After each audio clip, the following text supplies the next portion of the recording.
queridos alunos, canal Valentes da História, né? O tema da aula de hoje é filosofia, tá? Eu sei que é um canal de história, mas a gente está gravando para um público também de pré-vestibular, e como eu ministro filosofia e sociologia no pré-vest, o tema de hoje vai ser esse, tá? Então, perto do Enem, a gente vai falar, né, sobre uma temática da filosofia muito importante, e a temática é Platão. E aí eu trouxe meu convidado, que é o Rick, de vez em quando ele aparece nos vídeos aí para dar um salve pra galera, né? Meu ex-aluno, hoje meu amigo, a gente tem uma intimidade de gravar os vídeos juntos. E ele curte uma filosofia e a gente vai falar sobre Platão. Pronto aqui para poder dar uma visão mais do vestibulando que está aqui sofrendo, mas... Né? Ele tá rumo ao Enem também, né? Já tá chegando já, né? Praticamente falta um ano, né? Um ano, né? A Faetec Chibata, né? Exatamente. Fazendo propaganda da estadual, né? Olha que maravilha, né? Temos um representante da Faetec. Recomendo. Talvez. Eu só vou zoar você porque senão no ensino médio e foi mal a minha federal. Desculpa. Não que as pessoas gostem da Cefet, porque hoje Meu amor, eu fui da Cefet. É que a na minha época era o auge. Vou colocar dedo na Cefet, mas agora tá um caos lá. Tá bom. Não fala mal da minha casa, não, que eu não admito. Enfim, voltando ao assunto, antes da gente entrar, eu também vou dar uma satisfação porque eu tô fora do canal, né? Muitos alunos têm me perguntado. Primeiro, né, meu celular quebrou, né? Eu tive que adquirir outro para gravar os vídeos. E não só isso, né, como problemas relacionados ao doutorado, falta de vida, uma saúde meio atribulada, então assim, eu dei uma afastada, mas assim, quando der um tempinho eu posto alguma coisa, não é nada assim fora do comum, né, é a vida corrida de doutorando, né. Acontece, uma hora sai. Uma hora vai, né. Então a gente vai falar um pouquinho da introdução, quem foi o Platão, tá, ele foi um filósofo, né. Surge na Grécia, é um dos principais nomes que você vai ver quando você estiver vendo a origem da filosofia, etc. E começa a pensar justamente a percepção do mundo e coisas mais primordiais. É bem mais diferente da filosofia mais moderna, que você vai ver questões mais ligadas à política e etc. Ele está falando um pouco mais de questões materiais, sobre como o mundo é e como a gente pode enxergar ele. O que eu acho muito legal é que ele trabalha nesse viés racionalista, né? Ele é discípulo do Sócrates, né? E tem todo aquele mito em torno do Sócrates que a gente sempre discute, né? Será que ele existiu? Será que não? É um poder meio assim. Pode ser que seja um pseudônimo. Né? Do próprio Platão, né? Do próprio Platão, ele nunca tenha existido propriamente. Mas é algo que também não dá para confirmar exatamente. Então a gente só vive na dúvida. Isso é um dilema da filosofia, porque isso acontece, né, dentro do campo histórico, a gente precisa produzir fontes para validar a nossa existência. E o Sócrates nunca escreveu nada, nunca produziu nada. Tudo dele que foi escrito foi Platão que escreveu, dizendo que foi o mestre que pediu para escrever. Então a gente não pode validar a existência do Sócrates porque não tem uma fonte, né, fidedigna dele, escrita por ele. Pode ser as vozes da cabeça dele e ele só deu um nome diferente para poder não convergir com as opiniões que ele já tinha dado. Aquela questão do alter ego que a gente sempre fala, né? Uma das coisas mais interessantes nesse ponto, quando a gente fala do Sócrates, né? É que o Sócrates, ele passa a ter uma teoria onde o Platão, ele contesta algumas ideias do Sócrates, posteriormente. Então ele pode ter criado um alter ego para também contestar e criar uma teoria melhor em cima. Como dar uma antítese ao que ele já havia produzido. Exatamente. Assim, pensa assim, eu tenho um rival, né, que eu criei e eu digo que eu tenho ideias melhores que ele. Pode ser. É claro que tem outras fontes que retratam ele, como Xenofonte, que é um dos, né, Xenofonte, né? Outros escritores ali da Grécia retratam a existência de Sócrates, mas a gente também não pode confiar porque não tem nada escrito dele. Ele mesmo não escreveu nada. Nada. Nunca saberemos. Nunca saberemos. Então, tudo que sabemos é a partir do Platão. Até o suicídio dele, quem escreve é o Platão, né? Falando qual foi o discurso de morte dele, né? Então, assim, não existe nenhuma produção propriamente dele. Então, não dá pra... O discurso de morte dele. Tá tudo ali. Faz aí o meu trabalho e me dá o crédito. A gente não sabe se realmente ele fez o trabalho ou se foi só a mesma pessoa que criou um nomezinho para poder ficar chique. Outra coisa interessante para falar é que ele também era matemático, né? Ele também tinha pesquisas científicas, lembrando que a filosofia, ela é uma ciência primordial que vai derivar todas as outras matemática, física, biologia. Então existia um campo de estudo muito variado, tá? A parte biológica, o Ricardo vai falar quando falar da concepção de corpo e alma, né? Sócrates tinha uma visão... Sócrates não, Platão. Opa, corta. Platão tinha uma visão um pouco fragmentada, tanto da consciência humana como da parte com que nos faz operar no mundo. Ele acreditava que a alma era separada em 3 partes, cujo qual combinava com a teoria que a gente vai apresentar depois de algum tempo, que é o mundo sensível e o mundo inteligível. E ele acreditava que a gente era separado em questões biológicas, ou seja, fome, sono, questões que nos movem por questões fisiológicas da nossa matéria, também sobre questões inteligíveis, que meio que combinam questões sociais com questões fisiológicas. Então, por exemplo, você ter um trabalho, você ir lutar pela sua alimentação, etc. Coisas que são mais ligadas à sua ação, pela sua sobrevivência, pela sua continuação. E, por fim, a questão mais racional, que ele dizia ser conectado com conhecimentos que você já possuía e não que você estava absorvendo. Então, ele acreditava que nós vivíamos num mundo que é material, porém nós viemos de um mundo que era das ideias. E com base nessas ideias, quando a gente adquiria conhecimento, era na realidade um autoconhecimento do que nós já sabíamos. Então, era como se você estivesse se lembrando de memórias de uma vida passada. Isso para ele que é conhecimento. Reminiscências. Então vamos falar, antes de entrar nisso, depois eu vou fazer um resumo de tudo que ele falou aqui, porque ele foi direto no ponto, ele foi, engatou a marcha e foi, mas a gente vai falar do mito da caverna agora, antes de entrar em reminiscência e teoria dos 2 mundos, tá? O que foi o mito da caverna? Eu vou tentar, né, colocar o desenhozinho aqui do lado pra gente falar, mas assim, o mito da caverna é uma história, né, um conto do livro A República, que é uma das obras mais famosas dele, tá? E nesse livro ele fala que existia uma caverna onde você tinha, né, as chamas e por fora pessoas, né, fazendo sombras e pessoas acorrentadas dentro da caverna, vendo essas sombras sendo produzidas, né, na parede. Limitadas a ver e apenas uma direção. Só isso. E aí as pessoas estavam acorrentadas vendo isso. Então, assim, num dado momento, uma das pessoas foge da caverna. E essa pessoa conhece o mundo lá fora e vê que a realidade é totalmente diferente do que é apresentado para as pessoas da caverna. E essa pessoa volta à caverna para contar a todos o que ela viu e que não era aquela realidade. E de repente, né, a galera da caverna não acredita, questiona e mata essa pessoa. Então eu vou deixar o Ricardo explicar um pouquinho essa ideia e depois eu venho em cima do que ele vai falar. Bom, esse é um conto que na realidade a gente chama como alegoria, que traz consigo uma opinião, um ponto de vista com metáforas, então é meio que uma combinação de uma narrativa. E o que a história tenta falar é basicamente sobre o conceito de alienação, de que quando você conhece tudo por um único ponto de vista, todos os outros se tornam inválidos para você até que você de fato experiencie. Então, ele inclusive dá detalhes que quando o primeiro prisioneiro foge, e ele vai ver a luz do sol e etc., os olhos dele ardem.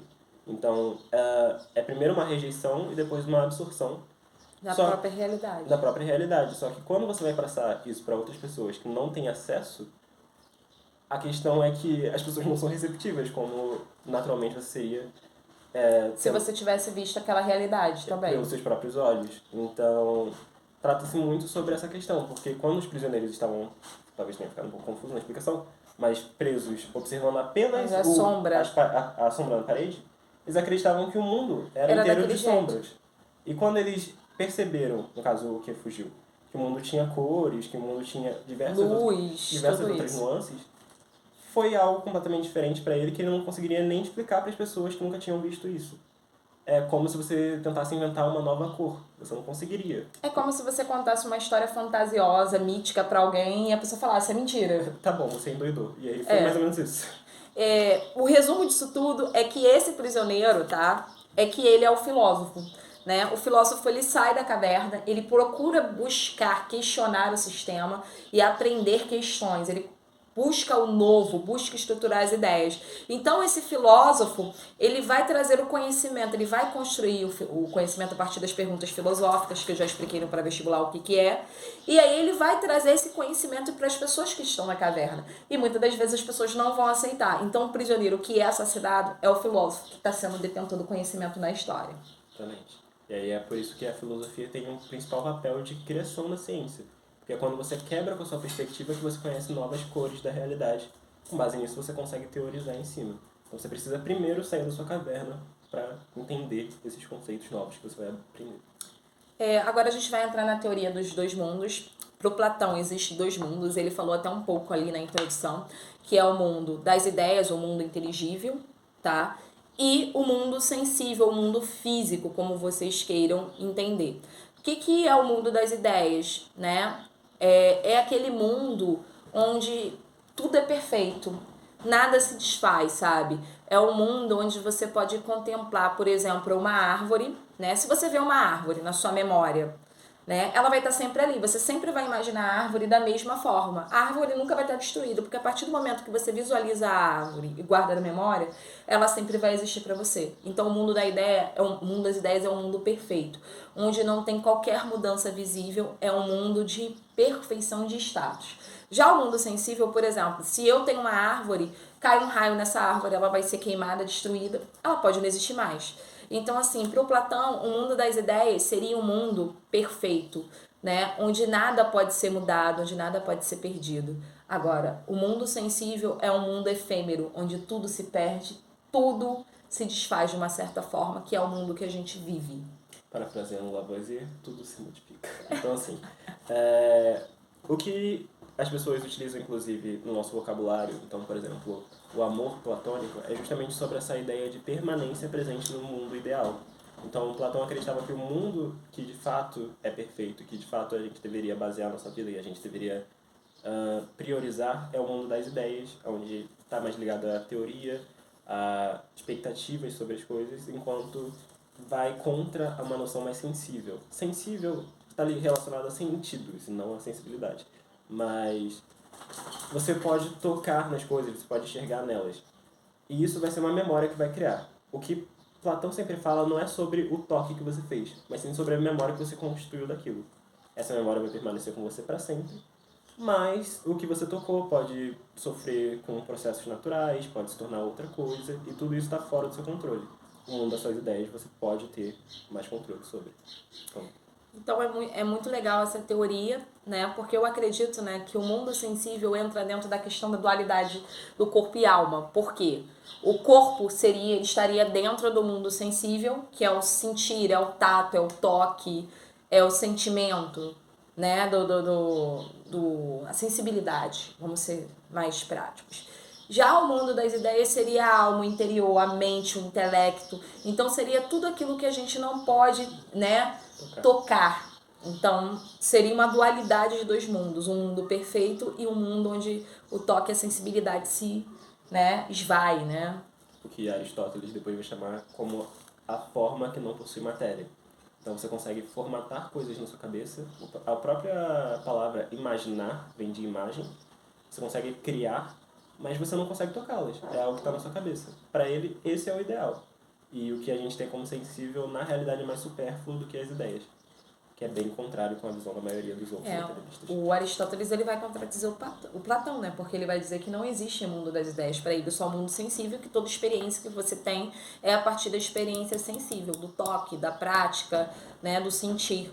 E que toda essa ideia de mundo das ideias é uma viagem de Platão, né? E lembrando que ele é discípulo de Platão, né? Ele vem contradizendo o mestre dele, né?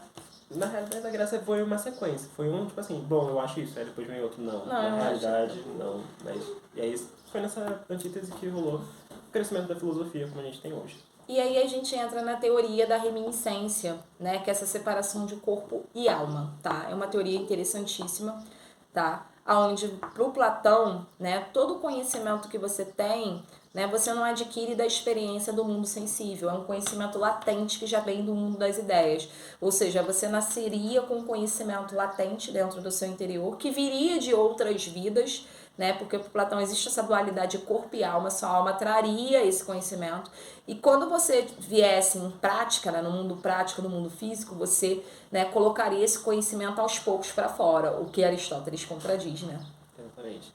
O Platão acreditava que a gente viria de um mundo onde nós já teríamos absorvido inúmeros conhecimentos, só que quando nós viemos para o mundo sensível, ou seja, no mundo em que nós conseguimos sentir, etc., nós tivemos uma amnésia, basicamente.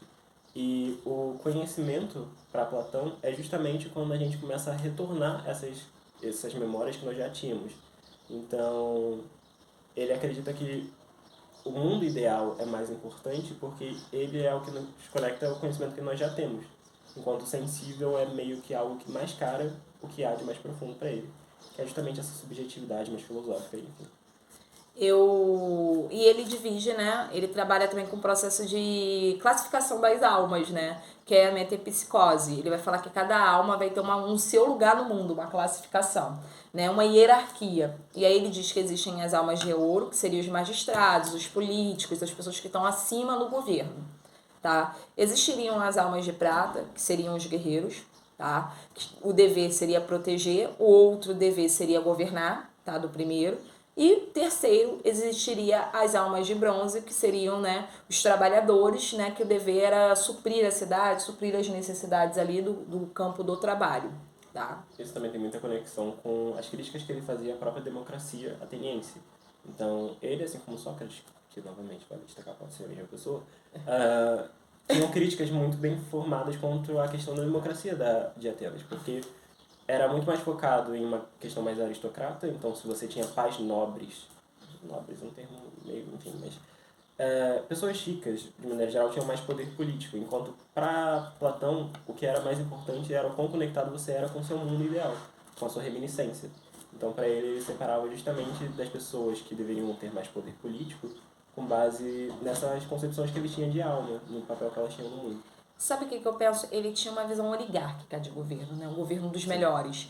Então é aquela questão. Se você tem mais habilidade intelectual, mais conhecimento, você está mais apto para governar. Se você nasce dentro do campo de um magistrado, você vai ter um talento nato de magistrado para governar. Diferente de um cara que nasce, né, como alma de bronze ali no campo do trabalho. Então para ele, né, se aplica a oligarquia, né? O governo dos melhores. Até porque quando você não se conecta ao mundo sensível, você não tem uma noção tão grande das desigualdades. Então, para ele, a conexão que você tinha com a sua intelectualidade, com o seu conhecimento, era algo quase que natural seu. Você não tinha uma conexão com o sensível, mas sim com o que era ideal.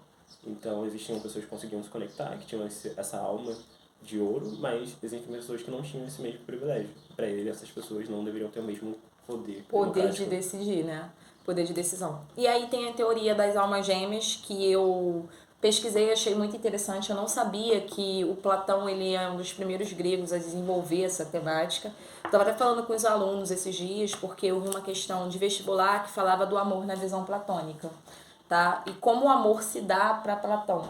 E aí ele fala dessa questão de construção de almas gêmeas no livro O Banquete. Ele fala que existiam, né, existiam homens, mulheres e seres andrógenos, uma junção de homem com mulher.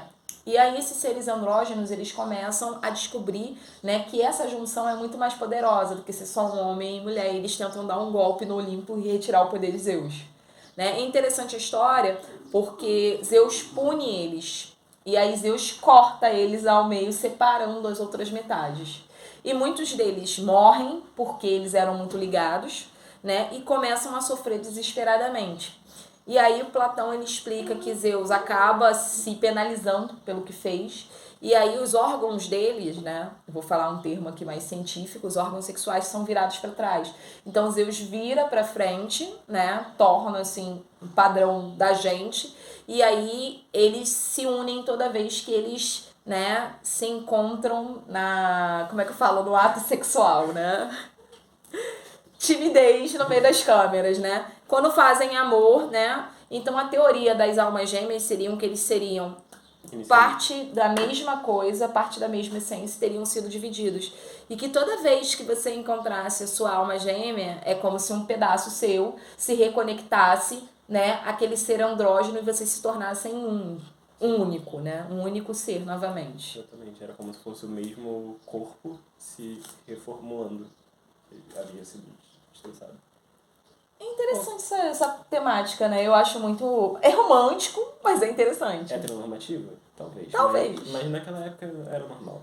Era natural, né? Ao mesmo tempo que rolavam mais... altos questionários. A Grécia era um ambiente mais livre, né? Lembrando que a gente não pode cometer anacronismo, porque o que acontecia na Grécia a gente não pode julgar com os olhos do nosso tempo. Exatamente. Então lá certas coisas eram livres, o amor era mais livre, né? haviam relacionamentos um pouco mais abertos, né? E eu só não vou falar muito aqui porque tem gente que assiste o canal que tem problema de ouvir algumas coisas. Então, assim, é meu canal, mas assim, para evitar certos distúrbios, ou seja, né? Mas enfim, é importante entender que a concepção de sexo e relações humanas são diferentes em diferentes Espaços sociedades e e tempo. espaços. Então, para eles eram vistos de outra forma, então não dá para julgar da maneira que nós julgamos Com hoje o em nosso dia. olhar atual. E no Cachorro, final do com vídeo, certeza. o Nicolau vai aparecer porque ele quer aparecer na filmagem. Esse é o Nicolau para todos os meus alunos que sempre perguntam dele, tá? Ele tá participando do vídeo, ele vai dar um tchauzinho para vocês, tá? E chega, Nicolau, você já apareceu demais. E aí a gente vai dar um tchauzinho para vocês. Sejam bem-vindos sempre ao Valentes da História, tá? Acompanhe a gente para mais vídeos, tá? Beijocas.